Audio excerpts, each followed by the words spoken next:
میرے محترم بزرگوں اور عزیز بھائیوں، یہ شعبان کا مہینہ ہے اور انتہائی مبارک مہینہ ہے، بلکہ اس کو شعبان معظم کہا جاتا ہے۔ شعبان کا مہینہ مبارک مہینہ ہے، اس کی ایک وجہ تو یہ ہے کہ نبی پاک صلی اللہ علیہ وسلم بکثرت اس مہینے میں روزے رکھا کرتے تھے۔ شعبان کے مہینے میں حضرت عائشہ صدیقہ کی روایت ہے کہ نبی علیہ السلام کو جو میں نے دیکھا کہ آپ نے شعبان کے مہینے میں بکثرت روزے رکھے، فرمایا اس طرح میں نے کسی اور مہینے میں آپ کو روزے رکھتے ہوئے نہیں دیکھا، اتنی کثرت سے شعبان کے مہینے میں۔ اور دوسری وجہ اس کی یہ بھی ہے کہ اس مہینے میں برکت کی دعا کی ہے نبی علیہ السلام نے۔ آپ نے فرمایا اللہم بارک لنا فی رجب و شعبان وبلغنا رمضان، اللہ یہ رجب اور شعبان کو ہمارے لیے مبارک بنا، ان مہینوں میں برکت کا نزول فرما اور ہمیں اتنی عمر عطا فرما کہ رمضان کے برکات میں بھی ہمیں حصہ ملے اور رمضان کے انوارات میں سے بھی ہمیں حصہ ملے۔ تو آپ علیہ السلام نے جب دعا فرمائی تو آپ کی دعا، آپ امام الانبیاء تھے، آپ کی دعا قبول ہو گئی۔ شعبان اور رجب کے مہینوں کے بارے میں آپ نے دعا کی کہ اللہ ان میں برکتوں کا نزول فرما۔ پھر یہ شعبان کا مہینہ ایک اس اعتبار سے بھی مبارک ہے کہ اس کے بعد رمضان کا مہینہ ہے اور رمضان تمام مہینوں کا سردار ہے، اس میں اللہ کی خصوصی رحمتیں نازل ہوتی ہے، خصوصی برکتیں نازل ہوتی ہے۔ اور شعبان کا مہینہ یہ رمضان کے لیے ایک مقدمہ ہے، ایک تمہید ہے۔ تو جب رمضان مبارک ہے تو اس کے لیے جو مقدمہ اور تمہید ہے وہ بھی مبارک ہے۔ پھر اس مہینے کے فضائل تو بہت ہیں، لیکن خصوصاً ہمارے ذہنوں کے اندر ایک ہی دن خاص ہے، 15 شعبان جس کو ہم شب برات کا نام بھی دیتے ہیں، شب براءت کا نام۔ خصوصی اس دن کے بارے میں آپ علیہ السلام کی تعلیم ہے قوموا لیلہا وصوموا نہارہا، فرمایا رات کے وقت قیام کریں اور دن کے وقت روزہ رکھیں۔ لیکن ایک بات یہ بھی یاد رکھیے کہ یہ مستحب ہے، روزہ رکھنا بھی مستحب ہے اور شب برات کو رات کے وقت قیام یہ بھی مستحب ہے، مستحب کے درجے میں ہے، فرض یا واجب نہیں۔ اس مسئلے میں دو قسم کے طبقے ہمارے سامنے آتے ہیں۔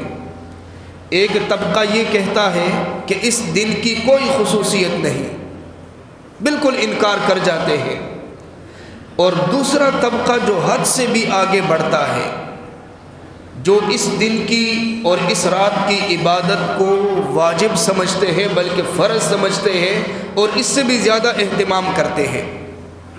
فرائض کا اتنا اہتمام نہیں کرتے، سنتوں کا اتنا اہتمام نہیں کرتے، واجبات کا اتنا خیال نہیں رکھتے، لیکن شب برات یہ جو مخصوص رات آتی ہے انتہائی اہتمام کرتے ہیں، پوری رات جاگتے ہیں اور ایک اہتمام ہوتا ہے۔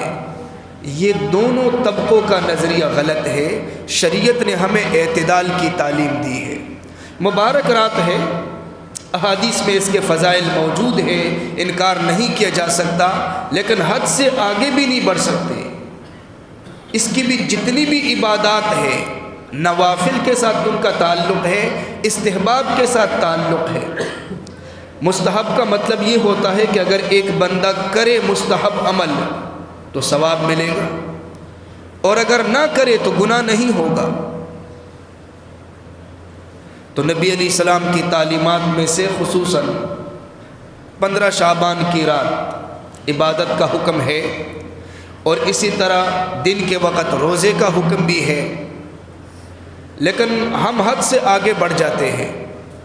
ہمارے ہاں تو اس رات کا ایسا اہتمام کیا جاتا ہے، مسجدوں میں چراغاں کیا جاتا ہے، لائٹنگ کا انتظام کیا جاتا ہے، اور 1 ماہ پہلے سے اس کے لیے چندہ کیا جاتا ہے، کھانے پینے کا اہتمام کیا جاتا ہے۔ یاد رکھو، دین اپنی مرضی کا نام نہیں، دین اپنے منشا کا نام نہیں، دین اپنے خواہشات کی تکمیل کا نام نہیں، دین تو اللہ کے احکامات کا نام ہے اور محمد مصطفیٰ صلی اللہ علیہ وسلم کے طریقوں کا نام ہے۔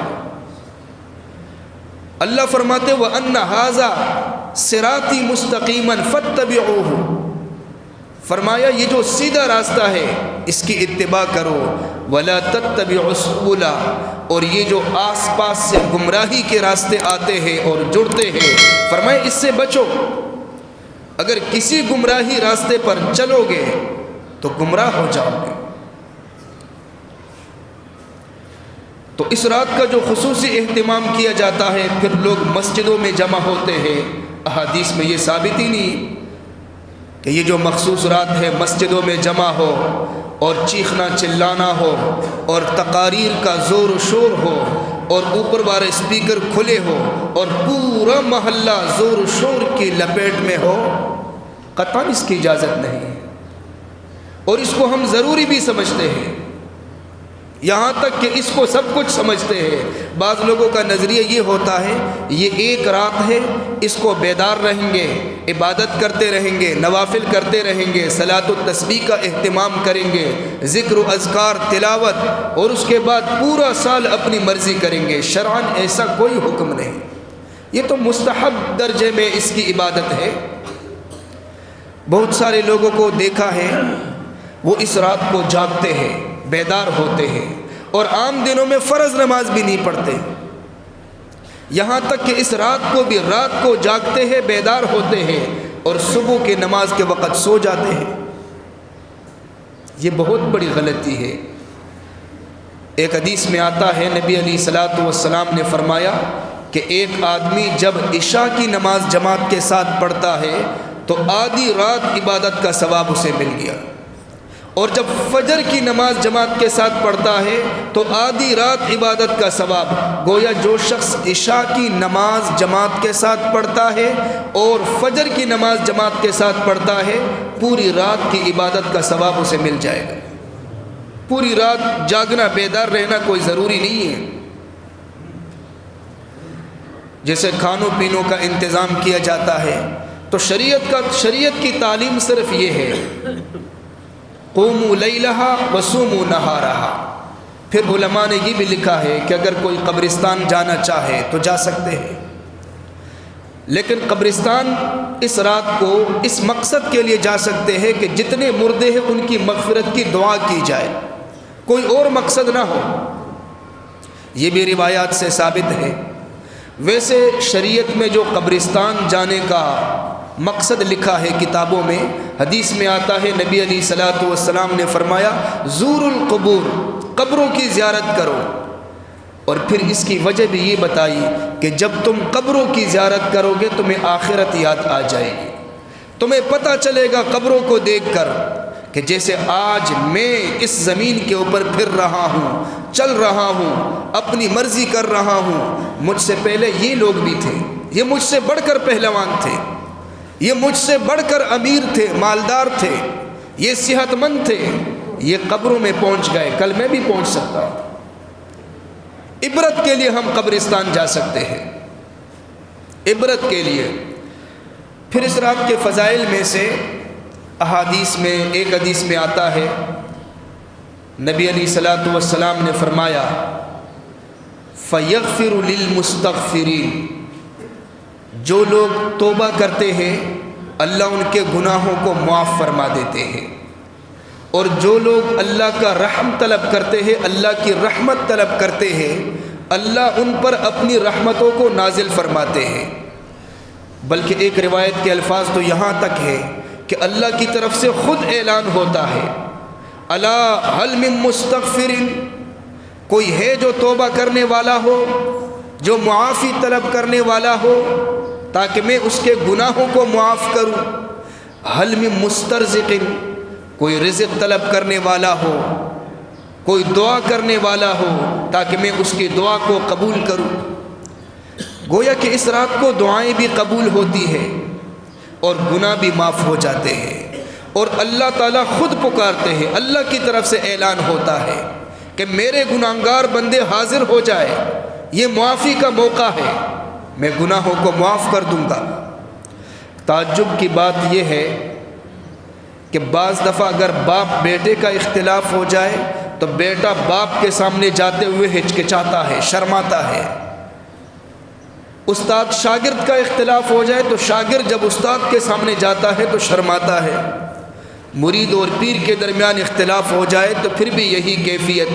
یہاں بندے اور خالق کے درمیان دوری پیدا ہو گئی۔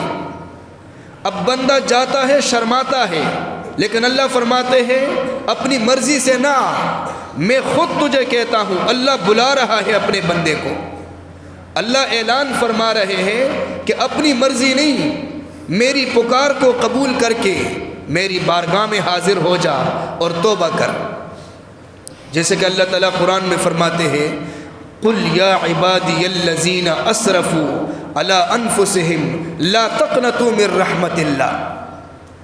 یہاں پر اللہ تعالیٰ نے اپنے بندوں کو مخاطب کیا، یا عبادی الذین، اے میرے وہ بندوں۔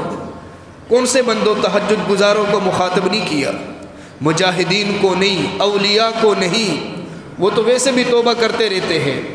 یہاں اللہ نے گناہگار بندوں کو مخاطب کیا جن کی پوری زندگی گناہوں کے اندر گزری ہے۔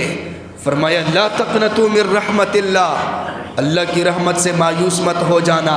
ان اللہ یغفر الذنوب جمیعا، اللہ تمام گناہوں کو معاف کرنے والے ہیں، بشرطے کہ بندہ توبہ کرے، صحیح توبہ کرے۔ ایک تو ہماری زبان پر نا الفاظ جاری ہوتے ہیں، توبہ توبہ توبہ توبہ، یہ تو ویسے الفاظ ہے، ہمیں پتہ ہی نہیں ہوتا ویسے زبان پر توبہ توبہ، یہ نہیں۔ توبہ کا مطلب یہ ہوتا ہے کہ بندہ ندامت کے آنسو بہائے اور پختہ عزم اور ارادہ کرے کہ اللہ جس گناہ کے اندر میں مبتلا تھا، جو گناہ میں کرتا رہا، آئندہ میں اس گناہ سے بچوں گا، آئندہ میں یہ گناہ نہیں کروں گا۔ اس رات کو جو شخص پکی توبہ کرے، سچی توبہ کرے، اللہ تعالیٰ اس کی توبہ کو بھی قبول فرماتے ہیں اور اس کے گناہوں کو بھی معاف فرما دیتے ہیں۔